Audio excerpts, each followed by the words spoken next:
So this is one of the videos in the Digital Drama Workshops project. We're talking about how to move youth theatre online and still preserve many of the features that would happen in youth theatre and good youth theatre, quality youth theatre, if it were in a studio environment in person.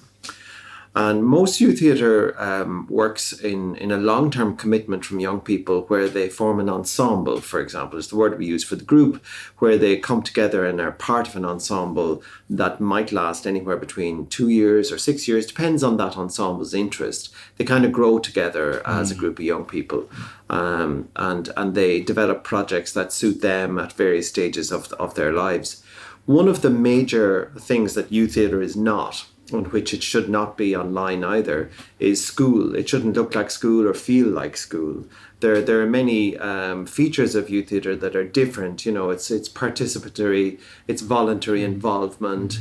It doesn't have prescribed learning material. You know, that there are certain things you have to get through every year, like you do in school.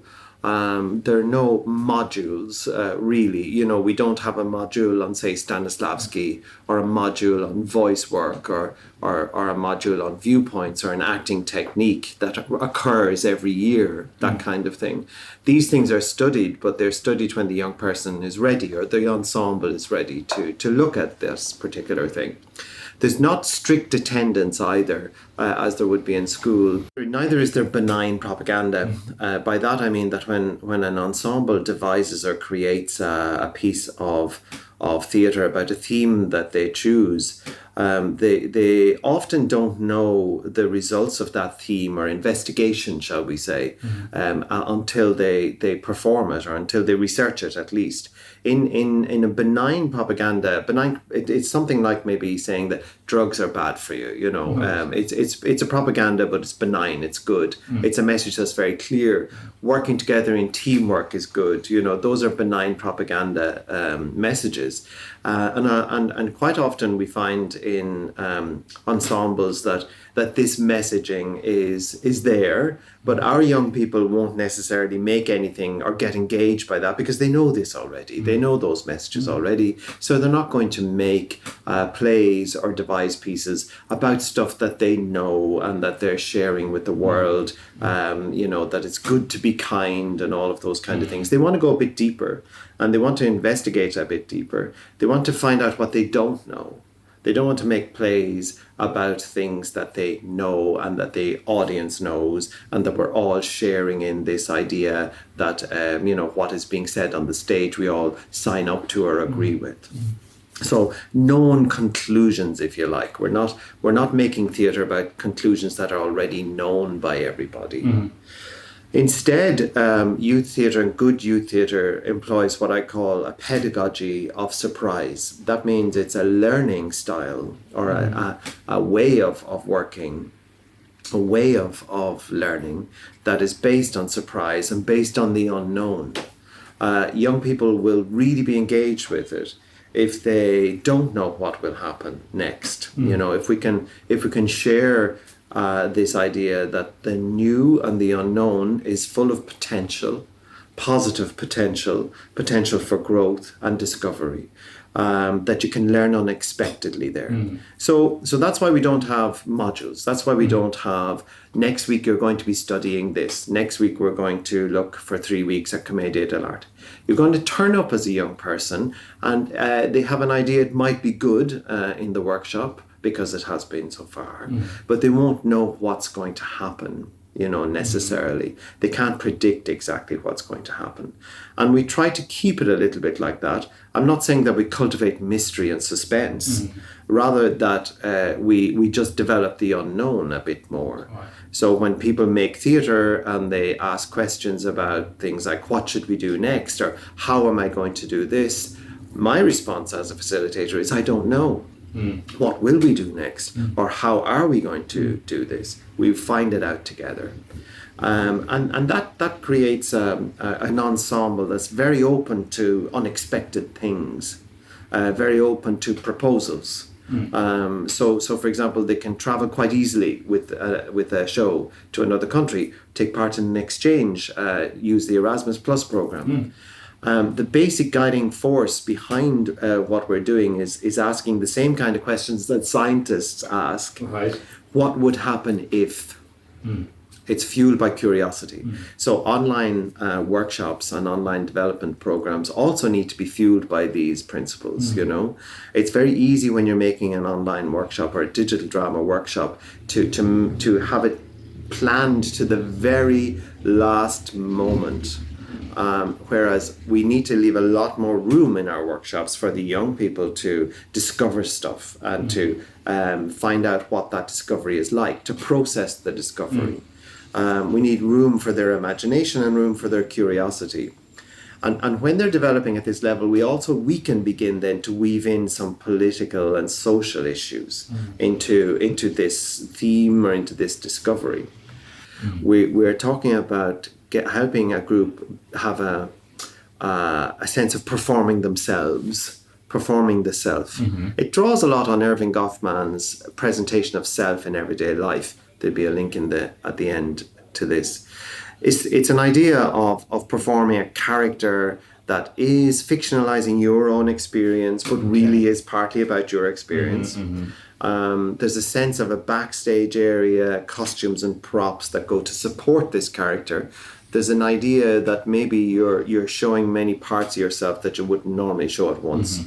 Or you get to be eccentric, for example, you know, when you mightn't be too eccentric. You might perform a feminine or a masculine side. There's lots of sense of selves that you can perform. And theatre does that really, really interestingly and well. You know, mostly if you're not involved in that, you have to go away, go abroad, or go to university to change your identity or experiment with your identity. It's also a way where you can learn how to talk to other people, how to make small talk in a devising scenario. You know, people will help you do that. Other themes that have been explored in the past is looking at not just what beauty is, but analysing the social and cultural construction of beauty. You know, how is this the kind of thing we accept in this century as beautiful? But mostly it's about power, questions of power in personal relationships or in structured social systems like education or social welfare or labour market, questions of gender, and how that relates to culture and is it different in other cultures. And this kind of social and cultural awareness is a discussion, but we use theatre to have this discussion. And good theatre does this. I think that also we don't push too much our own interests as facilitators. We certainly need to be interested and we certainly need to find out a lot ourselves. But a youth theatre that is dominated by a person who is interested in just one thing or two things and keeps exploring that and not really paying attention to what the young people want to know is not necessarily one that I would call good practice. Sure.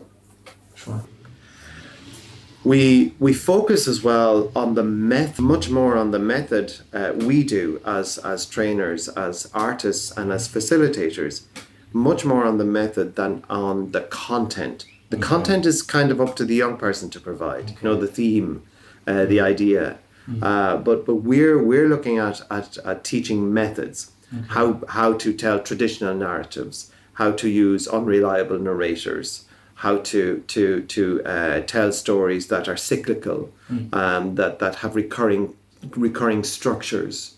We're not talking about themes. We provide the structure, and the young people have to provide the theme that goes into it. Mostly, you know. I mean, yes, we can say something at Halloween or something. Our theme is scary, make the audience scared or something. But generally, it's about providing them with the opportunity to talk about anything they like within the structure that we're teaching.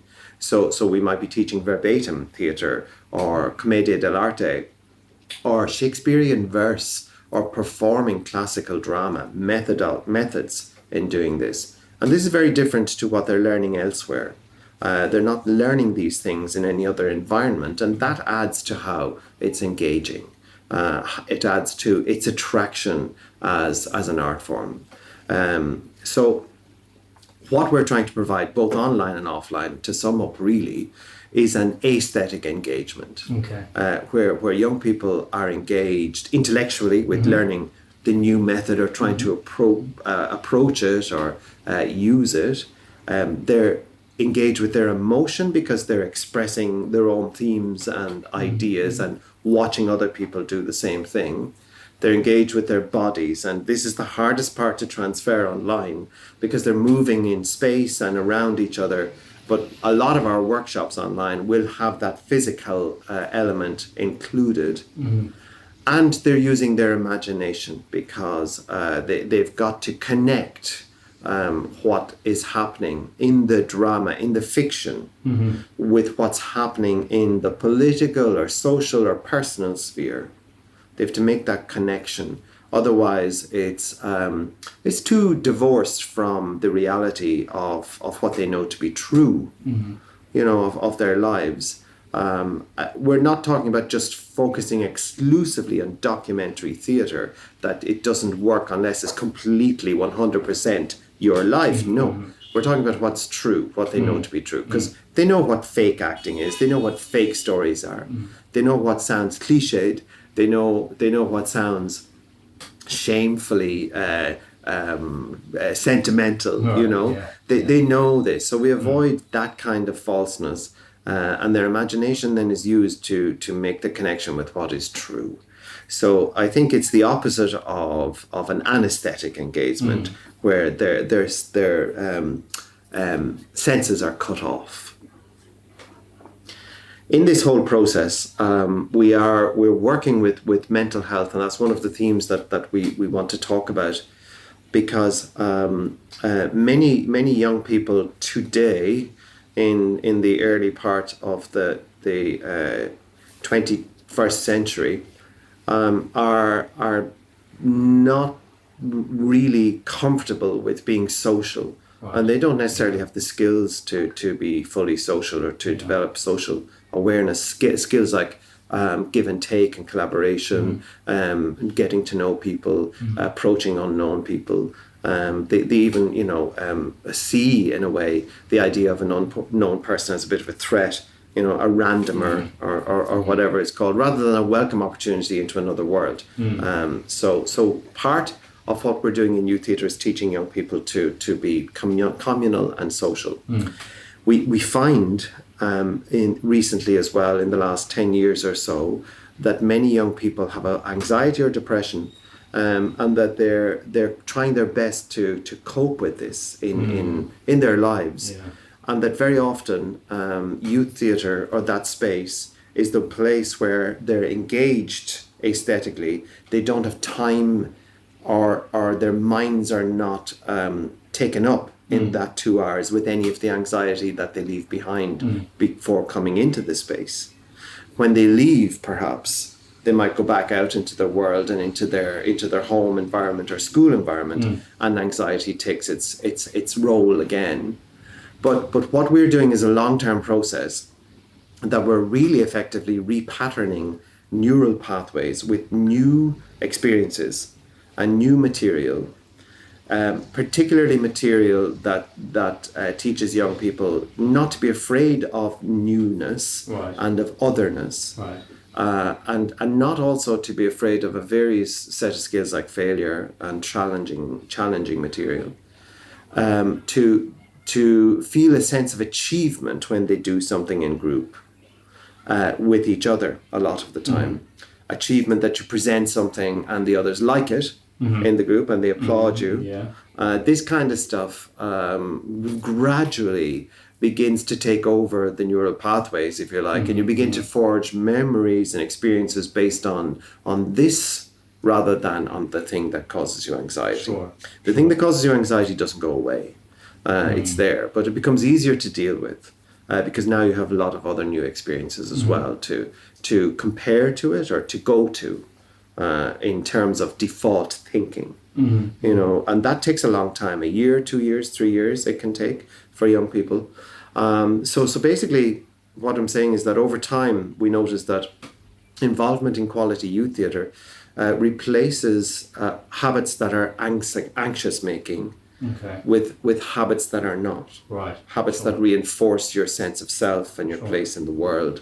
Laying down new neural connectors. And people like Rhonda Blair, Antonio Damasio, Bruce McConaughey, we'll link them to this video. They all speak about this very clearly, the role that neurology plays in acting and how it changes. Because when you perform, for example, you're releasing a cascade of drugs through the brain. You Sure. really are. Sure. A lot of drugs that you wouldn't normally be employing, hormones that you wouldn't normally be employing in life, unless you're experiencing something special or unique or rare.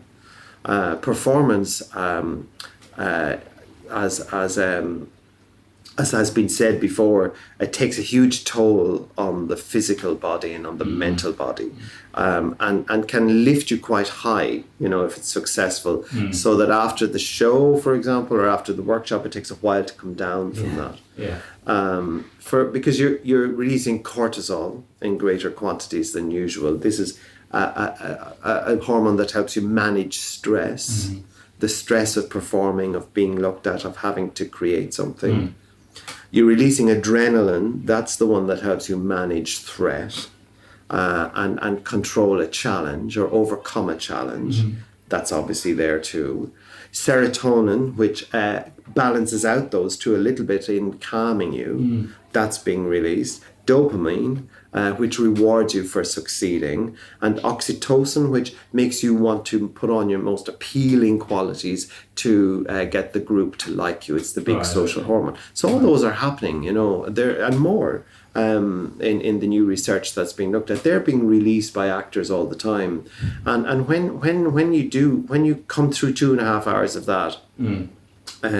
You or if you're doing a show or a half an hour, whatever it is, Sure. There needs a bit of recovery time, after it. So you quite often come down, or the next day you're depressed as a result of this huge amount of neural hormonal release that's going on. But my point is that it's natural, and that it is very, very rewarding. So when it's done well, young people get a sort of an addictive sense or feel to this process, and they would come back for more. Yeah, sure. So in devising and in other forms of theatre as well, but particularly in devising in person and online, those skills that I spoke about earlier, referred to earlier, that can be developed in collaborative theatre making are really important for building resilience. Sure. And as I said, we have a lot of young people who maybe have experienced anxiety or depression, and resilience is something that they need particularly to work on, to develop. The first way that it's developed, the first skill, I suppose, that people need to begin to develop is collaboration. You can see more about this in our other video in this series about collaboration. For example, learning to give, learning to take, when to do this, learning that you don't need to dominate a group or a scene, maybe that you need to step forward and speak is part of collaboration, knowing when to speak, and an understanding that is much harder to control an outcome when you're working in a group, and understanding that you must take risks, experiencing and knowing that there is stress in being with other people, making a decision and not knowing what will happen. They're all the things that go on in good collaboration, where the stakes are high and where the group is assessed or viewed in its own terms, based on its own work. So collaboration is a whole suite of skills and abilities that are needed to be developed for young people to develop resilience. That's the first thing. The second skill that devising theatre in a group develops is the business of using failure. Because in general, young people are taught, as we all are, I suppose, that you internalize failure, see it as shameful, and you don't share it. And it's not something you want to aim for, let alone experience. So, but in theatre, we need to have failure as definitely part of how we work. It's called trial and error. It's a method of inquiry. It's a method of research. It's a way of finding out what doesn't work trying something out. The whole rehearsing process in theatre, for example, is about, as much as anything, about finding out what things don't work, as much as it is about finding out what works or practicing the right way of doing something. Because otherwise you just give people a script and say, turn up on Tuesday with your lines learned, and we'll stage it for an audience. The process of discovering what's wrong is what's built into theatre. And so we know as theatre makers that failure is crucial. It's very, very valuable. So that's the second thing that they learn. The third skill, that's a resilient skill, a skill for use in building up resilience, is how to defer gratification. Not necessarily to get an instant reward, but to have the reward postponed. To know that the reward will come later as a result of much hard work now. So for example, that's what rehearsing is, that's what devising is. In a way, there are smaller rewards, satisfactions, but the major one is presenting it to an audience and seeing do they understand and appreciate what it is you're doing, and that can be months away. So deferring gratification is really, really useful for all kinds of life events. The third major area is this idea of progression. You can measure it very easily in theatre and in working with others in theatre. The notion that things move on and improve, because the opposite of the idea of progression is stasis, being stuck. And many young people with a sense of depression or with anxiety feel stuck. Not only stuck in one area, but in all areas of their lives. So in devising and in creating theatre and working in this way through groups, we can see progression happening. They can see it happening. Not just 6 months later, they see someone new coming into the group and they say, oh my God, I've moved on because I was like that person. But also reviewing skills that you can now do. They're very simple skills like speaking and being heard, being clear, sharing in a group, practicing movement, voice, action, all of those acting techniques.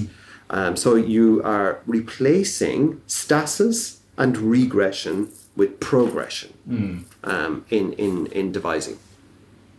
A massive skill, a really important one, is number 4, which is using information. Information comes to you in many different forms when you're devising in a group. Another actor might throw something on the ground, you have to respond to that. Somebody will throw a line that's not there in the rehearsal. Somebody will say something, you have to carry on with it. Classic improvisation is wonderful at developing this skill of using information. For many of our young people, they're overwhelmed by information in life. There's too much of it. And a lot of it just goes over their head, or they opt out of information. Or they're stressed by it, trying to manage it all. So in devising, you have to learn how not to be paralyzed by it, how to use it and siphon it and move it, so that something is not useful, something is. Not to get worried by a lot of information coming at you. You don't have to deal with it at all. So that's about reading and analysing. That you can select. You can select. If you get several books to read in your university course as part of your reading material, you can select the books. You can also select what's in the books. You don't have to read them all. But people who are not great at using information feel they have to do everything. Or else drop out. Information comes from the room around you, from the light, from other people, from groups, from actions, events. And it helps you make judgments quickly. That's what you've got to do with information. Make them quickly. And if they're wrong, they're wrong. You learn that they're wrong. So built into that is failure, but also success. And this making judgments quickly we call it agency. Having agency. Being able to do things based on opinions and judgments. Acting physically, on the basis of information. That's a really critical skill. It leads into number 5, which I suppose is a very important skill for people with depression. It's about managing impulses. Right. Because very often people hold their impulses, control them all the time, and don't let them develop, and maybe they become overwhelmed and get really sad and upset or angry or aggressive, or violent or drunk or harmful to themselves or to others. They're all symptoms of these impulses not being channeled, not being expressed, and not being used. We see young people learn very simple impulses like when to speak, what kind of things are appropriate to say in this group, and what kind are appropriate to say in that group, how to speak, how to act, how to behave, how to carry yourself in the world. All of those are based on impulses. Many have impulses where they say everything and do everything, and they learn appropriateness, their standards of appropriateness, not anybody else's. As they go through the youth theatre, the right action for the right time and the right place. All of this then is about number 6, the skill of managing stress and realizing that it's useful. It's a way that you overcome challenges, that motivates you. Stress is the thing that makes you cross the hurdle, get up and do the show. It's a stimulus to get into the new or the unknown, to walk into that group you don't know. They make plays then that the themes are more about their own ideas, you know. It can be about their experiences or their understanding of the world. Maybe it's about school, and school mightn't come off so favorably in that. And maybe our job sometimes is to question that and pose another question to challenge the particular view they have, or to go a bit deeper in the research, if you like. So it helps them express opinions about political or social themes, for example. And lots of groups have the same ideas over and over again about various themes. So again, we try to challenge them to think a little bit differently about it.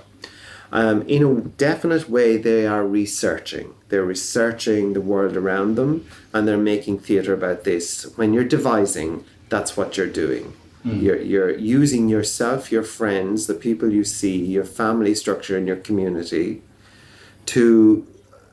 as material to make theatre, to explore those ideas.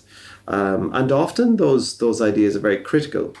So, for example, they've made plays about migration and the impact on Europe of not responding adequately to migration. Questions of philosophy, connecting things like science, the second law of thermodynamics, things fall apart, to your own life. The ideal of a Western civilization. All those are things that they make performances about. They're their themes. So ultimately, with devising both online and in person, why it builds this self-esteem. We often hear people say theatre and the arts are good for self-esteem. They increase your self-confidence, but nobody really explains why or how. How do they do that? And this is what I'm saying. This is what I'm saying with this video, that here are the ways it does this. It does it in those moments here. That we've, about using information. It does it by helping you make judgments and so on.